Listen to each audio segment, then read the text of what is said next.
Esta es una presentación de BTR.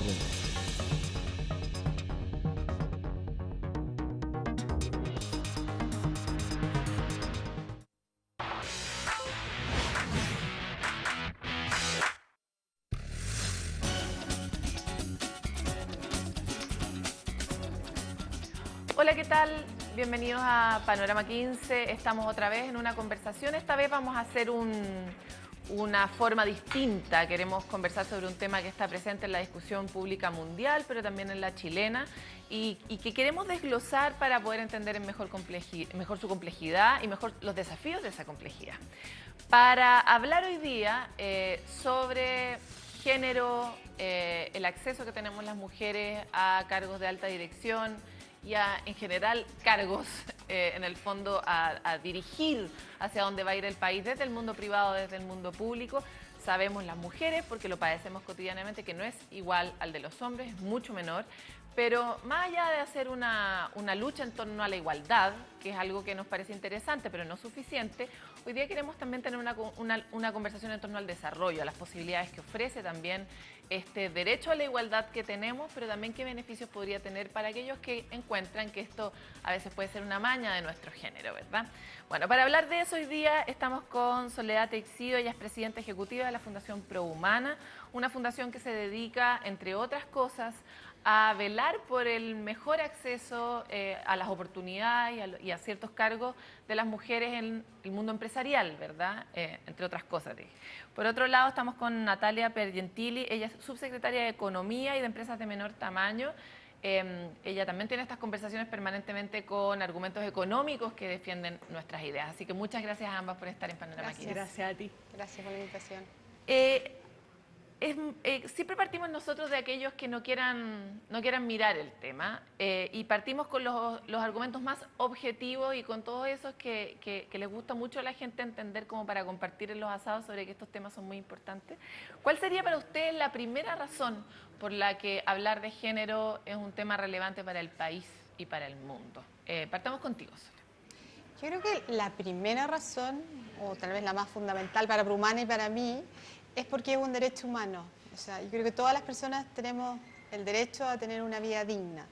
Y hoy día las mujeres estamos en una situación todavía, y tristemente, más precaria en relación a nuestros compañeros.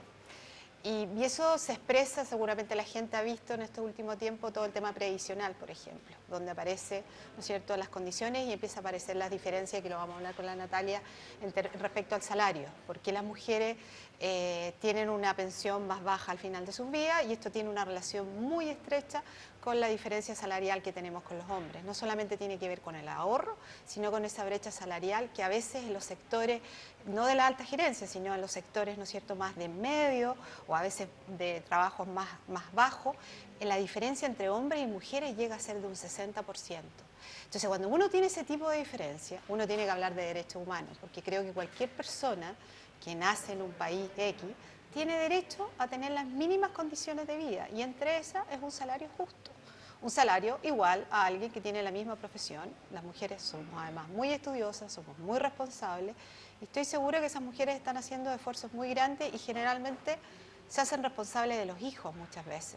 Entonces, una mujer con más bajo salario, una mujer que es, ¿no es cierto?, discriminada, tiene muy pocas posibilidades de poder sacar adelante a su familia.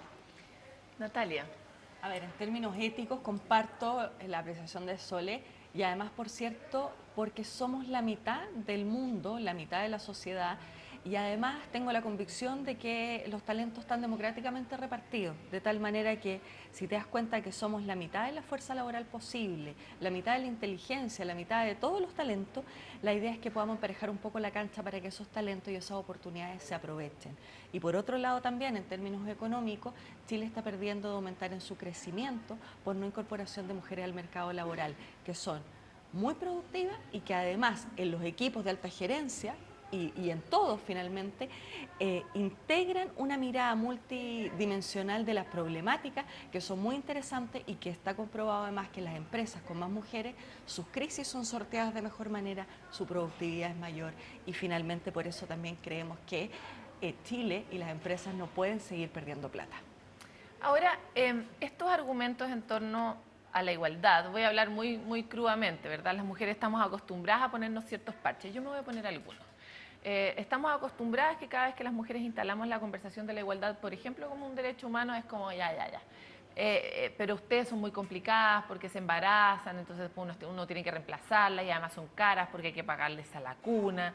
Entonces, ¿cómo uno puede o de qué forma uno le devuelve un argumento así de crudo, digamos, en términos de productividad y de retorno a una persona que se resiste a contratar mujeres o a pagarles lo mismo? Bueno, fíjate que yo escribí una columna la semana pasada para el Libero, donde pongo que yo creo que los primeros discriminadores que tenemos son nuestros propios padres, hermanos y tal vez abuelos. Y hay una contradicción con eso. Hay una contradicción por el hecho de que los padres invierten en sus hijas para que se formen bien, para que tengan una buena vida. Pero cuando llega la hora de que ellos lideran en distintos espacios, abogan poco por las mujeres para que las mujeres tengan una buena vida. Entonces, yo diría que el primer argumento que habría que ponerle, hay una contradicción, porque entonces mejor no le paguen la universidad a tu hija, porque vas a gastar dinero y finalmente resulta que eso no va a tener una buena vida de ella. Entonces, yo creo que hay una cosa que, y tú lo tocabas, que nosotros lo hablamos también en un seminario que hicimos y un estudio que hicimos, que son los sesgos inconscientes, que justamente aparecía aquí fuertemente en Chile, el tema del machismo y lo que le llamamos el impuesto a la maternidad. Cuando sentimos que la maternidad es propiedad de la mujer y por lo tanto la mujer tiene que hacerse y la sociedad pone la carga en la mujer, bueno, ahí partimos porque estamos siendo discriminadas en ese sentido, porque resulta que nos tocó y tenemos el útero, fundamentalmente, porque si el hombre tuviera el útero sería él el que, y lo digo así tan descarnadamente, porque a la mujer le tocó eso, podemos entrar en toda la cosa más poética de lo que significa tener un hijo, dar a luz y todas esas cosas, pero finalmente ese rol lo cumple la mujer. Entonces, si una sociedad quiere construir y promover la familia y quiere que la gente crezca como familia, tiene que generar las condiciones para que las mujeres puedan desarrollarse plenamente. Y las futuras niñitas que están naciendo, las mujeres, sientan que si ellas invierten en una profesión o quieren ser algo en la vida, tienen las posibilidades de serlo y no cargan ya con esa mochila desde que son pequeñas. Yo creo que ahí hay una excusa de parte de los hombres para poner, y ellos mismos lo confiesan en este estudio, de que sienten miedo a que va a entrar una nueva competencia, en que los directorios son puros de hombres. Entonces resulta que si vamos a poner que participen mujeres, va a haber alguno de nosotros en la mesa que nos vamos a tener que ir. Sí, claro. O sea, entonces mejor nos oponemos, o mejor porque no sé cómo reaccionar. Y esto es un tema de mérito, no de que den un espacio por ser... Claro, a ellos no les complica competir con hombres. No, pero además ahí te das cuenta respecto a lo que tú decías. Nosotros tenemos discriminación de género, pero asociada a una serie de cosas que nosotras mismas no determinamos.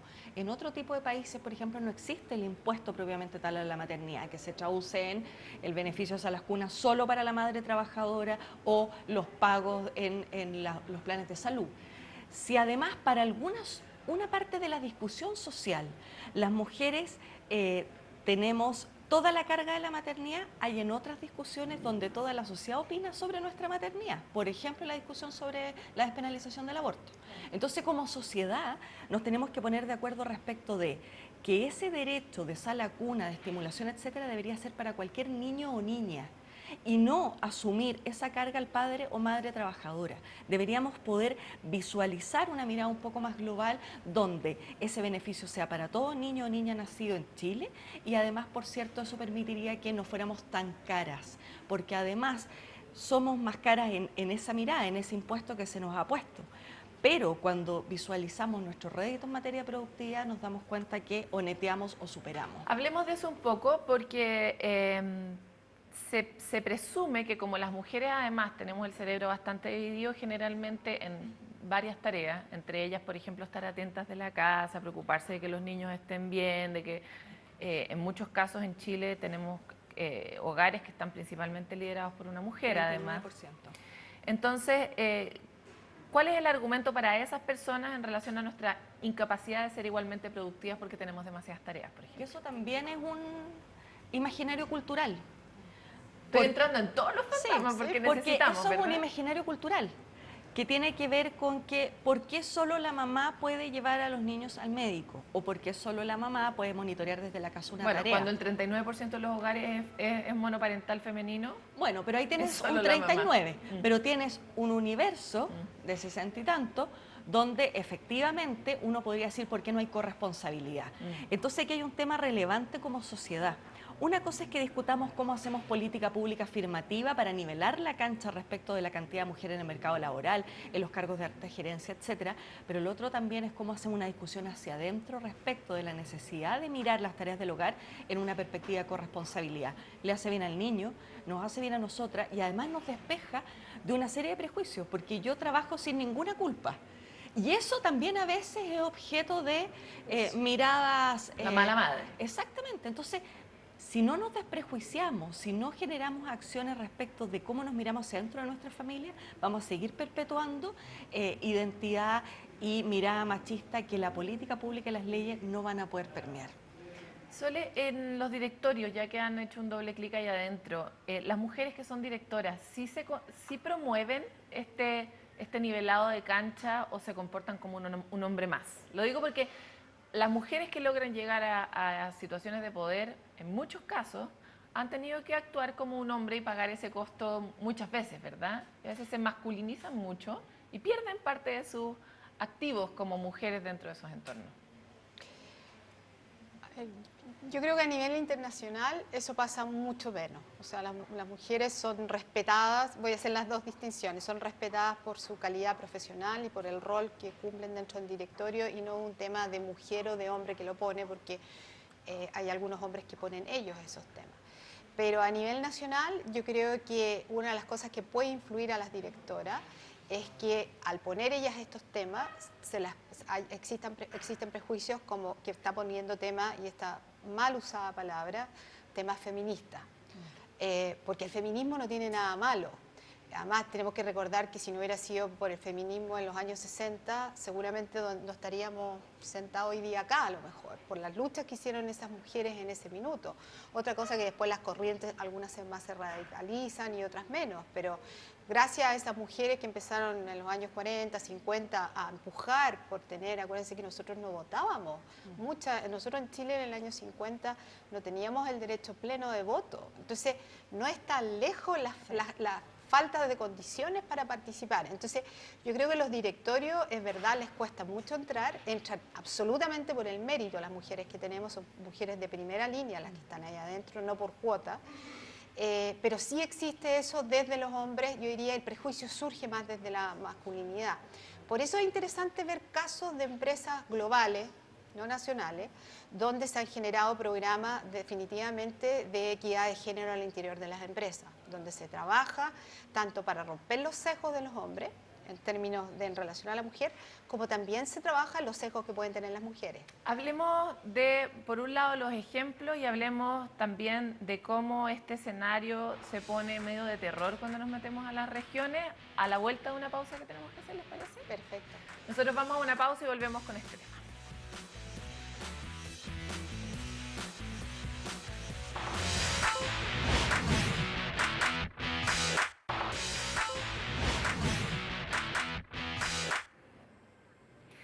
Volvemos con Panorama 15 para hacer un especial de género y tenemos muchos temas por delante, así que vamos a tratar de ser lo más veloces posibles porque nos encanta conversar sobre esto. Subsecretaria, quería avanzar particularmente a un lugar donde usted también tiene su propia alma, que son las regiones. Es verdad. Si en Santiago las cosas son de una forma, en regiones siempre son peores. Eso es como lo que dice básicamente cualquier estudio de la OCDE. En materia de género, ¿qué tan peores son y hacia dónde uno podría apuntar regiones, por ejemplo, ultra machistas y determinadas por el trabajo masculino como son las mineras o como son las agrícolas? Efectivamente. A ver, la brecha de género en términos, por ejemplo, de brecha salarial, o sea, igual tarea, igual trabajo, distinto remuneración, es mucho más aguda en regiones. Por otra parte, en el caso de los sesgos inconscientes nos encontramos con culturas territoriales que impiden que esta discusión llegue a buen puerto o que se genere. Pero también es complejo porque en aquellos territorios que menos crecen, que menos se desarrollan, la condición de las mujeres es aún peor. Y entonces importante señalar que podemos avanzar en materia de género, por ejemplo, propiamente tal, y en políticas de acción afirmativa, pero si ese territorio no se desarrolla, ese impacto no va a ser tanto como en un territorio que sí se desarrolla. O sea, podríamos decir también que, por ejemplo, la región de la Araucanía, que es una región que permanentemente tiene índices muy bajos de todo, de desarrollo, de todo, está en una situación rezagada, digamos, esas mujeres tienen aún menos oportunidades que las mujeres de otras regiones que no tienen esa condición. Exactamente, y por lo mismo también es importante instalar la transversalidad del tema género en las políticas públicas. Si tenemos una discusión sobre la reforma de descentralización, es relevante poner las brechas de género asociadas a las brechas que esa región tiene que sortear a partir de un proceso de descentralización, porque si no, lo que va a ocurrir es que vamos a tener regiones con más derechos, regiones con mayor capacidad de decisión, regiones con mayor democracia interna, pero donde se perpetúa, exactamente. Entonces, por eso es importante entender que hay una relación directa entre decrecimiento o un territorio menos competitivo que otro respecto a la brecha de género, y cómo ambas se tienen que abordar dentro de la identidad de las regiones, pero tiene que ser un tema que se aborde. Por lo tanto, uno también podría decir gestionar el desarrollo y gestionar el género. Efectivamente, porque una de las brechas mayores, una de las mayores desigualdades que tiene Chile, aparte de la desigualdad de ingresos, es la desigualdad de género y la desigualdad territorial. Yo deduzco, por lo tanto, también, me atrevo a asegurar una respuesta. ¿Cierto que esto no lo sabe en general la gente del Estado? Porque no sé por qué no pasa entonces. La verdad es que nosotros lo hemos discutido y lo hemos planteado, pero ¿sabes qué? Para ser bien sincera, yo siento que nosotros en el tema de género, como además hay machismo instalado, imaginarios culturales, como que uno tiene que probar con cifras todas las realidades.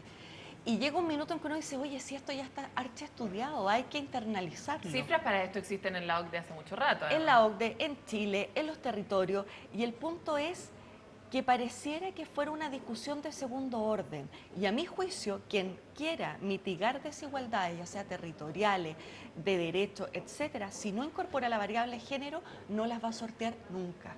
Perfecto, disculpas. Yo quería profundizar justamente en lo de la desigualdad económica. Si nosotros queremos crear un país con equidad, y que es la gran discusión que hemos tenido, ¿no es cierto? Y que hoy día los distintos líderes políticos hablan de que vamos a generar un país con mejores índices de desarrollo y equidad salarial o equidad de condiciones de vida. Yo creo que un tema eje es justamente el cómo mejoramos la brecha salarial y cómo generamos las condiciones para que no exista ese tipo de discriminación. Por eso es la importancia de la política pública con un modelo de desarrollo. Y ese modelo de desarrollo apunta a un país donde todas las personas puedan desarrollarse con vías dignas. Y eso tiene que ver con pensiones, eso tiene que ver con salario, eso tiene que ver con igualdad de condiciones, ser respetado. Pero lo que uno ve es acciones desarticuladas, generalmente, y uno lo ve también en los políticos. Y hoy día vemos, nadie ha hablado, por ejemplo, del tema de la mujer en ninguna de las discusiones políticas. Y no está en el debate. Y cuando aparece con risas, aparece como con... Y no debería ser, como lo dijo al principio la Natalia, somos el 50% de este país y del mundo. Y resulta que siendo hoy día 2017, tenemos que seguir perdiendo el tiempo en decir, yo también tengo derecho. Te muestro las cifras, soy claro, productiva. Soy productiva, o yo estudié, yo trabajé y yo quiero esto. ¿Me podrían considerar? Es muy alucinante la escena. Claro. Ahora, uno dice, ¿quién no nos ve? ¿Quién no nos quiere ver? Bueno, quien no nos ve son hombres machistas y mujeres machistas también. Sí. Y eso es lo que tenemos que romper. En eso las generaciones jóvenes vienen absolutamente... Totalmente reseteadas. Distintas. Vamos a suponer que el público a estas alturas ya está de acuerdo, ¿ya? Porque si no vamos a perder mucho tiempo el resto del programa en tratar de convencerlo. Y vamos a avanzar hacia una reflexión que hacíamos el otro día con un grupo más grande, y era esta idea de que tal vez este mundo en el que estamos está volviéndose a esta especie de neofeminismo que ya no tiene las mismas luchas, que no tiene tampoco las mismas energías puestas en el mismo lugar. Está buscando otras cosas que tienen harto que ver con el sentido común, pero de alguna forma también es como una respuesta de la especie a tratar de no extinguirse, ¿no? Da la impresión de que las mujeres también toman decisiones que cuidan más el planeta, que cuidan más las instituciones, que cuidan más a las personas, que cuidan más las platas, que cuidan, ¿verdad? Que protegen los entornos.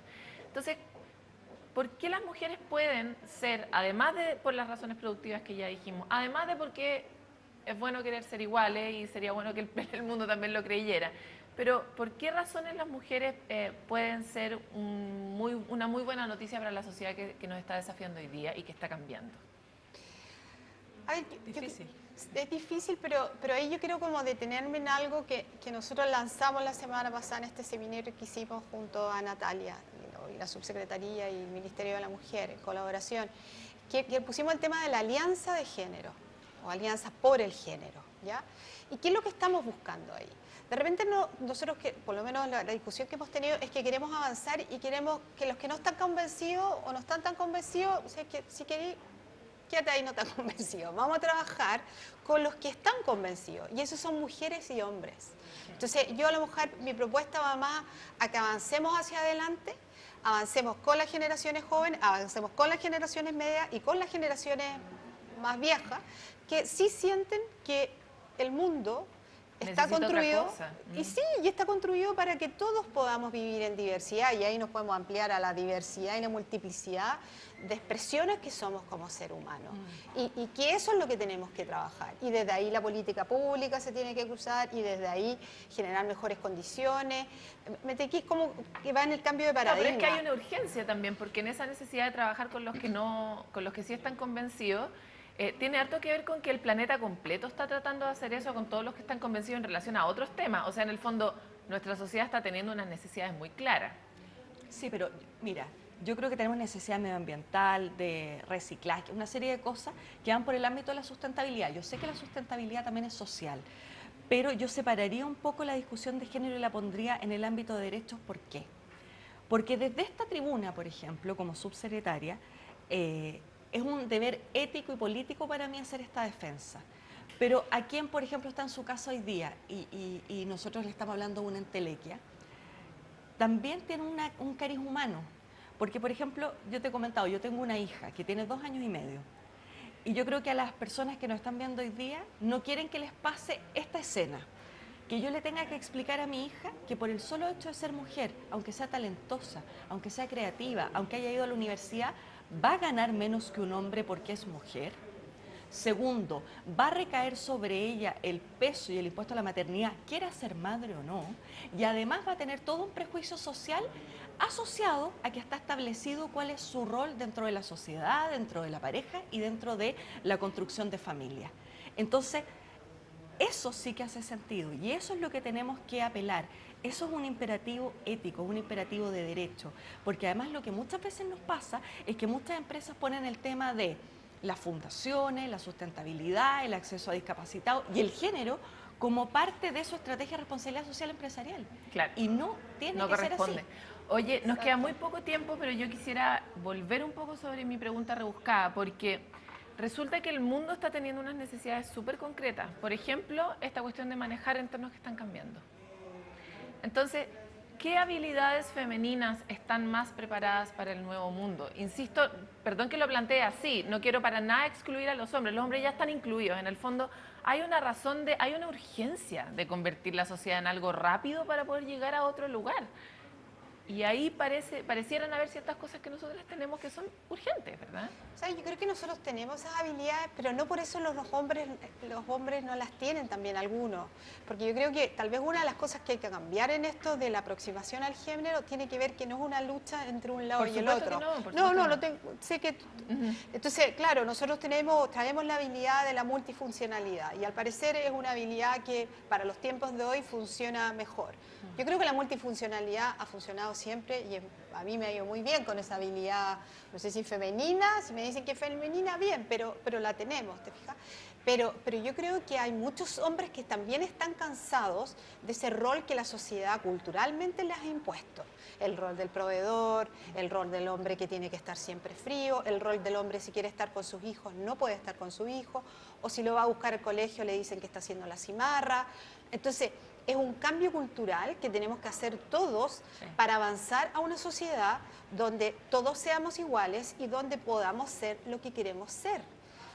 en respeto, ¿me entendí? Y yo creo que la sociedad está avanzando hacia eso. Eso sí es verdad. Como humanidad estamos avanzando a que merece todas las personas respeto. Mujer, hombre o la expresión, porque también estamos descubriendo que nos habíamos estancado en como ciertos como estereotipos de lo que teníamos que ser. O sea, por ejemplo, y ahí voy a un ejemplo súper concreto personal. Yo decidí muy joven que no quería tener hijos, porque me llamó la atención por lo que tú dijiste. Pero yo tuve que pagar, he tenido que pagar toda la vida, he tenido que pagar más en la salud. He tenido que un montón de cosas cuando yo tenía esa decisión. En una época que tuvo el ISAPRE, era un plan que era sin útero, yo lo tomé. Me dijeron, pero usted asume la responsabilidad. Obvio, yo asumo la responsabilidad. Pero yo no era parte. Entonces ahí es cuando digo que tenemos que reinventar donde demos libertad. Esto que están de moda en la libertad económica, respetamos súper poco las libertades personales. Sí. Y en el buen sentido, y tú hablaste el tema, ¿no es cierto?, de la ley de aborto. También es una suerte de que la discusión se concentra y no se habla con la profundidad que se requiere. O sea, yo creo que deben ser muy pocas las mujeres que no han tenido miedo o siguen sintiendo miedo en una situación de ser violada, sí, por claro. ejemplo. Bueno. Entonces ahí es donde nos vamos a meter, y lo que quiero decir es que o el acoso sexual. Incluso esas hace 10 decisiones años son tomadas por hombres, claro, por mayoría de hombres. Yo me acuerdo, ya me doy un ejemplo, el acoso sexual. Hace 10 años me decían en las empresas, Soledad, el acoso sexual no existe. Yo dice, pero ¿cómo no existe el acoso sexual antes que tuviéramos la ley? Entonces, y hoy día tenemos mucha más claridad y vemos mucho mejor esos problemas. Les cuento, la mala noticia, se nos acabó el tiempo. Nos quedaron pendientes todos los casos internacionales y los ejemplos. Vamos a volver a hacer un programa sobre este tema. Felices. Y les agradezco mucho que hayan estado. Gracias a ti. Gracias. Se nos va el tiempo siempre, ¿se ha dado cuenta? Eso quiere decir que tenemos mucho que hablar. Así que no se pierda otro capítulo y nos encontramos en Panorama 15.